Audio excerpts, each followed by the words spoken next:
എന്താ 13 വയസ്സിലൊക്കെ എന്താ ആഗ്രഹിക്കാനാ? ആ അമ്മയാണ് കുറെ പിള്ളേരൊക്കെ ആയിട്ട് ഇങ്ങനെ നടക്കുന്നു. ശരി, അമ്മയെ പോലെ കുറെ പിള്ളേരൊക്കെ ആയിട്ട് നടക്കാം. അങ്ങനെയെന്നൊരു അവസാനത്തെ ആഗ്രഹം അതായിരുന്നു. അപ്പോഴേക്കും പിടിച്ച് സിനിമയിൽ കൊണ്ട് ഇട്ടു എന്നെ. സിനിമയില് ഇപ്പം എൻട്രി എങ്ങനെയായിരുന്നു അമ്മയുടെ? ആ ഒരു സ്റ്റോറി പറയാമോ? ഇപ്പം അമ്മേനെ ആദ്യമായിട്ട് തമിഴ് മൂവിയിൽ അതെ, തമിഴിലാണ് അഭിനയിച്ചത്. അപ്പൊ ഞാൻ പറഞ്ഞല്ലേ, ഞങ്ങളുടെ വീട്ടിലൊരു ഒരു ഇച്ചിരി പ്രശ്നങ്ങളൊക്കെ വന്നപ്പോൾ അപ്പോൾ അവിടെ SS രാജേന്ദ്രൻ എന്നൊരു വലിയ നടനുണ്ട്. അങ്ങേരുടെ ഭാര്യയാണ് വിജയകുമാരി. അവർ രണ്ടുപേരും കൂടി കോയമ്പത്തൂരിൽ ഒരു കോയമ്പത്തൂർ ഐ മീൻ ഊട്ടിയിൽ ഒരു ഷോന് വന്നിരുന്നവർ. അതെ, അവരുടെ നാടകം, വലിയ വലിയ നാടകങ്ങളൊക്കെ നടത്തും. നാടകം എന്ന് പറഞ്ഞാൽ വലിയ ഹ്യൂജ് ഇതിലാണ്, ഇത് ചെറിയ ഇങ്ങനെയല്ല, വലിയ പരിപാടിയാണിത്. ആ നാടകം നടത്താനായിട്ട് അവർ അവിടെ ഊട്ടിയിൽ വന്നിരുന്നു. ഊട്ടിയിലായിരുന്നു ഞങ്ങൾ താമസിച്ചത്. അപ്പോൾ ഊട്ടിയിൽ വന്നപ്പോൾ ഞാനും അമ്മയെല്ലാം കൂടി കാണാൻ പോയി. അപ്പം അങ്ങേർക്ക് SS രാജേന്ദ്രൻ്റെ 2 ഭാര്യമാരാണ്. ആദ്യത്തെ ഭാര്യ പങ്കുചെന്ന് പറയുന്നത് മലയാളിയാണ്. രണ്ടാമത്തത് വന്ന് തമിഴാണ്, വിജയകുമാരി എന്ന്. അപ്പോൾ ആ വിജയകുമാരിയും SSRാണ് നാടകത്തിൽ അഭിനയിക്കുന്നത്. ആദ്യത്തെ ഭാര്യ ചുമ്മാ കുറേ പിള്ളേരായിട്ടൊക്കെ വന്നിരിക്കുന്നു. അപ്പോൾ ആദ്യത്തെ അമ്മയും ഞാനും കൂടെ നാടകം കാണാൻ പോയിരുന്നു. അപ്പോൾ അച്ഛൻ സുഖമില്ലാതെ കിടപ്പാണ്, അത് കാരണം അച്ഛൻ അടിക്കില്ല. അപ്പോൾ ഞങ്ങൾ നാടകം കാണാനും എല്ലാം കൂടി അമ്മയും കുറച്ച് പേരെല്ലാം കൂടി പോയിരുന്നു നാടകം കാണാനായിട്ട്. അപ്പോൾ നാടകത്തിൻ്റെ ഇടയ്ക്ക് വന്ന് ഇൻ്റർവ്യൂലൊക്കെ വിടില്ലേ, അപ്പോൾ അമ്മയും ഞാനും കൂടി പുറകെ ആ മേക്കപ്പ് റൂമൊക്കെ ഉള്ള സ്ഥലത്ത് അവിടെ എന്നെ കൊണ്ടുപോയി. അവിടെ കൊണ്ടുപോയിട്ട് അപ്പോൾ അവിടുത്തെ മലയാളിയാണെന്ന് പറഞ്ഞു ആദ്യത്തെ ഭാര്യ പങ്കജവല്ലി. അപ്പോൾ അങ്ങേരോട് അമ്മ പറഞ്ഞു, അമ്മയോട് പറഞ്ഞു, ഇങ്ങനെ എൻ്റെ മോളാണ്, ഇപ്പോൾ ഞങ്ങൾക്ക് കുറച്ച് പ്രശ്നങ്ങൾ. അമ്മ അവർ അങ്ങോട്ടും ഇങ്ങോട്ടും സംസാരിച്ചപ്പോൾ ഇവർ രണ്ടുപേരും ഒരേ നാട്ടുകാരാണ്, ഒരേ സ്ഥലത്തുള്ള ആൾക്കാരാണ്. അപ്പോൾ വളരെ അടുത്തവർ. അപ്പോൾ അമ്മ പറഞ്ഞു, ഞങ്ങൾക്ക് പ്രശ്നങ്ങളാണ്, ഈ കൊച്ചേ ഉള്ളോ, ഇതിനെ അഭിനയിക്കാൻ വിടുന്നുണ്ട് എനിക്ക് എന്നൊക്കെ പറഞ്ഞു. അപ്പോൾ വീട്ടിലൊക്കെ ഞാൻ ചുമ്മാ ഒക്കെ ഇങ്ങനെ പാട്ടൊക്കെ പാടി ഡാൻസൊക്കെ ചുമ്മാ അതൊക്കെ ചെയ്യും, ഈ റേഡിയോയിലുള്ളത് കൊണ്ടല്ല. അപ്പോൾ അമ്മേൻ്റെ വിചാരം എനിക്ക് ഭയങ്കര ഇഷ്ടമെന്നാ. അപ്പോൾ അങ്ങനെ അവർ പറഞ്ഞു, അങ്ങനെയാണോ, അങ്ങനെയാണെങ്കിൽ ഞങ്ങൾ പോയിട്ട് ഞങ്ങൾ ഇങ്ങനെ അത് അവിടത്തേക്ക് വരാനായിട്ട്, ചെന്നൈയിലോട്ട് വരാനായിട്ട് പറയാമെന്ന് പറഞ്ഞിട്ട് അയച്ചിരുന്നു. അപ്പോൾ അവർ നാടകമെല്ലാം കഴിഞ്ഞിട്ട് പോയി. അവിടെ പോയിട്ട് ഒരാഴ്ചക്കകം ഞങ്ങൾക്ക് അവിടെ നിന്ന് ടിക്കറ്റും വരാനുള്ള ഡേറ്റും ഇന്ന സ്ഥലത്ത് വരണം എന്നൊക്കെ പറഞ്ഞ് അവർ വിളിച്ച് പറഞ്ഞ് ടിക്കറ്റൊക്കെ അയച്ചിരുന്നു. അങ്ങനെയാണ് ഞങ്ങൾ മെഡ്രാസിൽ, ഞാനും എൻ്റെ അമ്മയും മാത്രമായിട്ട് മെഡ്രാസിൽ വരുന്നത്. അപ്പോൾ ഞങ്ങളുടെ വീട്ടിൽ കുറേ പിള്ളേരുണ്ടല്ലോ, അമ്മ എൻ്റെ കൂടെ നിൽക്കാനൊക്കില്ല. അപ്പോൾ എന്നെ വന്ന് SS രാജേന്ദ്രൻ്റെ പങ്കജവല്ലി ചേച്ചിയുടെ അടുത്ത്, ആ അമ്മയുടെ അടുത്ത് എന്നെ വിട്ടിട്ട് കുറേ പിള്ളേരുടെ കൂടെ ഞാനൊരു കൊച്ചായിട്ട് അവിടെ നിന്നു. അപ്പോൾ അവർ ഒരു ഡ്രാമ അവരൊരു ഡ്രാമ. അപ്പോൾ അപ്പോഴേക്കും ഈ വിജയകുമാരി എന്ന് പറഞ്ഞ ഒരു പ്രഗ്നൻ്റ് ആയിരുന്നു. അപ്പോൾ അവർക്ക് അവരുടെ റോൾ അഭിനയിക്കാനായിട്ട്, ഹീറോയിൻ തന്നെയാണ്, അവരുടെ റോൾ അഭിനയിക്കാനായിട്ട് എന്നെ എല്ലാം കെച്ച് കെട്ടി 13 വയസ്സ് എത്ര വലുതുണ്ടാവും, വെച്ച് കെട്ടിയൊക്കെ ശരിയാക്കി. പക്ഷെ പൊക്കം ഉണ്ടായിരുന്നു, കാരണം ഞാൻ രക്ഷപ്പെട്ടു, ഇത്രയും തന്നെ പൊക്കം. അപ്പോൾ അങ്ങനെ നാടകത്തിൽ അഭിനയിച്ചു. റിഹേഴ്സലൊക്കെ കഴിഞ്ഞ് അവർ വീട്ടിൽ തന്നെ റിഹേഴ്സലൊക്കെ കഴിഞ്ഞ് അവർ ഒരു നാടകം, ഫസ്റ്റ് ഡ്രാമ. ഈ ഡ്രാമ കാണാനായിട്ട് MGRും അന്നത്തെ വലിയ ഡയറക്ടർ, ഇന്ന് മണിരത്നം എന്നൊക്കെ പറയുന്നില്ല, അന്നത്തെ വലിയ ഡയറക്ടറാണ് രാമണ്ണ എന്ന് പറയുന്ന ഒരാൾ, അങ്ങേരും കൂടിയെല്ലാം അവരാണ് പ്രസിദ്ധ ചെയ്തത്. നാടകത്തിന് വന്നിട്ട് ഇങ്ങനെ ഇരുന്ന് നാടകം കണ്ടപ്പോൾ MGRും അവരും പറഞ്ഞു, കോഴിപ്പെണ്ണി കൊള്ളാമല്ലോ, നമ്മുടെ പടത്തിൽ ഒരു ക്യാരക്ടർ ഉണ്ടല്ലോ, അതിന് ഇങ്ങനെ കൂടെ അഭിനയിക്കാനായിട്ട് പൊക്കുള്ളത് കാരണം നമുക്ക് ശരിയാക്കാമെന്ന് പറഞ്ഞു. അങ്ങനെയാണ് അവർ ഞങ്ങളോടെല്ലാം സംസാരിക്കുന്നത്. പിന്നെ സംസാരിക്കുന്നതൊക്കെ അവർക്കൊരു കമ്പനി ഉണ്ട്, SS രാജേന്ദ്രന് ഒരു സിനിമ കമ്പനിയുണ്ട്. ആ കമ്പനി ആ മാനേജറോടാണ് സംസാരിക്കുന്നത്. അപ്പോൾ അവിടെ സംസാരിച്ചപ്പോൾ എനിക്ക് 3 വർഷത്തിൻ്റെ കോൺട്രാക്റ്റ് കിട്ടും. 3 വർഷം പുറത്തുള്ള പടങ്ങളിലൊന്നും അഭിനയിക്കാൻ പാടില്ല, അവർ പറയുന്ന പടങ്ങളിലേ അഭിനയിക്കാൻ പാടുള്ളൂ. അങ്ങനെ അഭിനയിച്ചാലും പകുതി പണം അവർക്ക് കൊടുക്കണം പുറത്തുനിന്ന്. അപ്പം അവർ മുഖാന്തരം പോയത് കാരണം എനിക്ക് ഫസ്റ്റ് മൂവി തന്നെ 6000 റുപ്പീസ് ആ കാലത്ത് കിട്ടി. 6000 റുപ്പീസ് എന്നൊക്കെ പറഞ്ഞാൽ ഇന്നത്തെ വലിയൊരു തുകയാണ്. ഞാൻ തനിച്ചാ പോയെങ്കിൽ 600 രൂപ പോലും കിട്ടില്ലായിരുന്നു. അവർ വഴി പോയി ഒരു വലിയൊരു സെറ്റപ്പിൻ്റെ വഴി പോയത് കാരണം എനിക്ക് 6000 റുപ്പീസ് കിട്ടി. പിന്നെ ആ 3000 രൂപ ഉണ്ടല്ലോ എനിക്ക് കിട്ടേണ്ട, അവർ 3000 രൂപ എടുത്തു, എനിക്ക് 3000 രൂപ ഞങ്ങൾക്ക് അമ്മേടെ എനിക്കൊന്നും അറിയില്ല ഇതൊക്കെ. അമ്മയാണ് കഴുത്തിടുന്നത്. ഞാൻ മേജറല്ലല്ലോ, കഴുത്തിടുന്നു മേടിക്കുന്നു ഒക്കെ അമ്മയാണ്. അപ്പം ഞാൻ അമ്മയോട് ചോദിച്ചേ, എനിക്കൊരു ആഗ്രഹമുണ്ട്, എനിക്ക് എന്തെങ്കിലും എനിക്ക് തരണം, ഇത് ഇന്ന് എന്തെങ്കിലും തരണം എന്ന് പറഞ്ഞു. അമ്മ പറഞ്ഞു ശരിയെന്ന് പറഞ്ഞു. ഒരു 50 രൂപ എടുത്തു കൊടുത്തു, എനിക്ക് തന്നു. ഞാൻ ഉടനെ കടയ്ക്ക് പോയിട്ട് ഒരു ഗ്രേപ്പ് വാട്ടർ മേടിച്ചു. ഗ്രേപ്പ് വാട്ടർ എന്നറിയാമോ? ഈ പിള്ളേർക്കൊക്കെ വയറ്റുവേദനയൊക്കെ വന്നാൽ ഒരു മധുരമുള്ള സാധനം കുറച്ചായിട്ട് ഇങ്ങനെ കൊടുക്കും. ഒരു ചെറിയ ടീസ്പൂൺ, ഒരു 1/2 ടീസ്പൂൺ കൊടുക്കും. വയറ്റുവേദന വന്ന് പിള്ളേർ കരയുമ്പോഴേ, കൊച്ചു പിള്ളേർ. അപ്പോൾ ഞങ്ങളെ വീട്ടിൽ എപ്പോഴും ഗ്രേപ്പ് വാട്ടർ ഉണ്ടാവും. പക്ഷെ ഞങ്ങൾക്കെല്ലാം തരത്തില്ല, ഏറ്റവും അവസാനത്തെ കൊച്ചിനെ കിട്ടത്തുള്ളത്. അപ്പോൾ ഞാൻ ആ സ്പൂൺ എടുത്ത് നക്കി നോക്കുമ്പോൾ എന്തൊരു മധുരമാണെന്നൊക്കെ തോന്നുന്നു എനിക്ക്. ആദ്യമായിട്ട് എൻ്റെ കാശിൽ ഞാൻ മേടിച്ച ഒരു ഗ്രേപ്പ് വാട്ടർ ബോട്ടിലായിരുന്നു. എന്നിട്ട് ഇത്രയും വലിയൊരു ബോട്ടിൽ 50 രൂപയ്ക്ക് കിട്ടി. അത് എടുത്ത് ഇങ്ങ് കുടിച്ചു. ആരും പിള്ളേരൊക്കെ കണ്ടാൽ കിട്ടില്ലല്ലോ. ഒരു വാതിലിൻ്റെ പുറകെ പോയി നിന്ന് കുടിക്കുന്നത്. പകുതി കഴിച്ചപ്പോൾ അതിലൊരു ലഹരിയുണ്ട് ആ ഗ്രേപ്പ് വാട്ടറിൽ. പകുതി കഴിച്ചപ്പോൾ തന്നെ എനിക്കൊരു മാരിയായി, മത്ത് പിടിച്ച് തലയൊക്കെ ഒരു മാരിയായി. ഞാൻ പറഞ്ഞു അയ്യോ മതി എന്ന് വിചാരിച്ചിട്ട് പുറത്ത് വന്നിട്ട് ബാക്കിയുള്ളതെല്ലാം അവർക്കെല്ലാം കൊടുത്തു. അതാണ് എൻ്റെ ആദ്യത്തെ ശമ്പളത്തിൽ ഞാൻ ആദ്യം മേടിച്ചൊരു സാധനം. എനിക്കൊന്നും ഇത് അമ്മ എവിടെയും പറയുന്നത് ഞാൻ കേട്ടിട്ടേ. ഇപ്പം അമ്മ പറഞ്ഞു ചെന്നൈയിലേക്ക് അമ്മേനെ ആ ഒരു ചേച്ചിയുടെ അടുത്ത് ആക്കിയിട്ട് അമ്മ പോയി. അപ്പം 13 വയസ്സേ ഉള്ളൂ.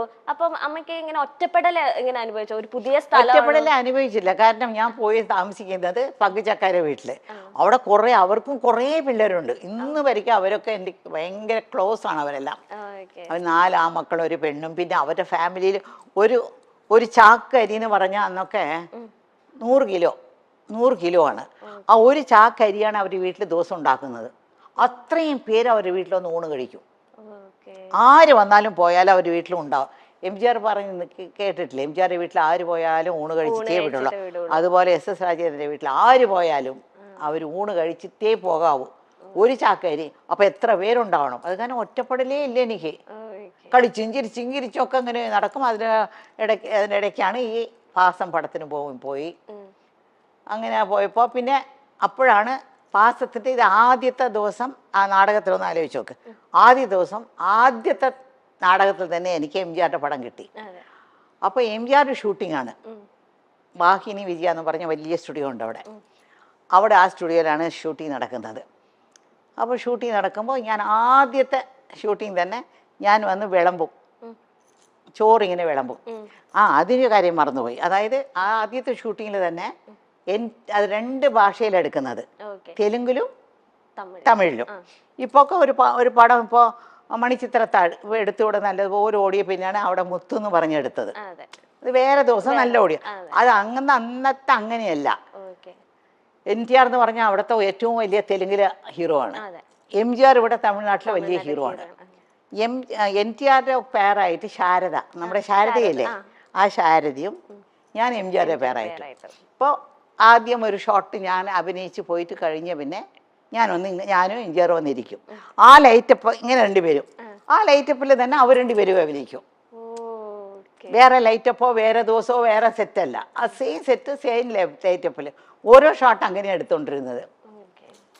എൻ്റെ ആദ്യത്തെ ഷോട്ട് എന്ന് വെച്ചാൽ MGRക്ക് ഞാൻ ചോറിങ്ങനെ വിളമ്പി ഉടനെ അങ്ങേരെ ഒരു ചോറെടുത്ത് എൻ്റെ വായിൽ ഇങ്ങനെ വെച്ച് കൊടുക്കും. ഫസ്റ്റ് ഷോട്ട് അതാണ്, എൻ്റെ ജീവിതത്തിലെ ആദ്യത്തെ ഷോട്ടാണത്. അപ്പോൾ അത് അടുത്ത സെറ്റിൽ ഭാസ്കര മാസ്റ്റർ ഭാഗ്യജാതകം ഒരു പടം തുടങ്ങി. അപ്പോൾ സത്യ സാറും ഉണ്ട് അവിടെ. അപ്പോൾ ഭാസ്കര മാസ്റ്റർ സത്യ സാറുടെ അടുത്ത സെറ്റിൽ ഒരു മലയാളി പെണ്ണ് അഭിനയിക്കുന്നുണ്ടെന്ന് പറഞ്ഞു. അത് തമിഴ് വരാതെ ഒരുപാട് പാടുപെടുന്നുണ്ട്. പക്ഷെ അങ്ങനെ പഠിപ്പിച്ചാണ് എടുത്തുകൊണ്ടിരിക്കുന്നത്. ആദ്യത്തെ ദിവസം അവർ 2 പേരും എൻ്റെ ഷൂട്ടിങ് കാണാൻ വന്നിട്ട് അവർക്ക് ഇഷ്ടപ്പെട്ടിട്ട് അവിടെ തന്നെ അമ്മയുണ്ടല്ലോ അവിടെ സംസാരിക്കാൻ, അമ്മയോട് സംസാരിച്ചിട്ട് ഇവിടെ ഒരു 5-6 ദിവസം ഷൂട്ടിംഗ് ഉണ്ടായിരുന്നു. ആ ഷൂട്ടിംഗ് കഴിഞ്ഞുകൊണ്ട് നേരെ ഞാൻ ഭാഗ്യജാതകം അഭിനയിക്കാൻ വന്നു. ഇത് ആദ്യം തുടങ്ങിയാലും റിലീസായത് ആദ്യം ഭാഗ്യജാതകമായിരുന്നു. ആക്ട് ചെയ്തത് തമിഴാണെങ്കിലും അതായിരുന്നു.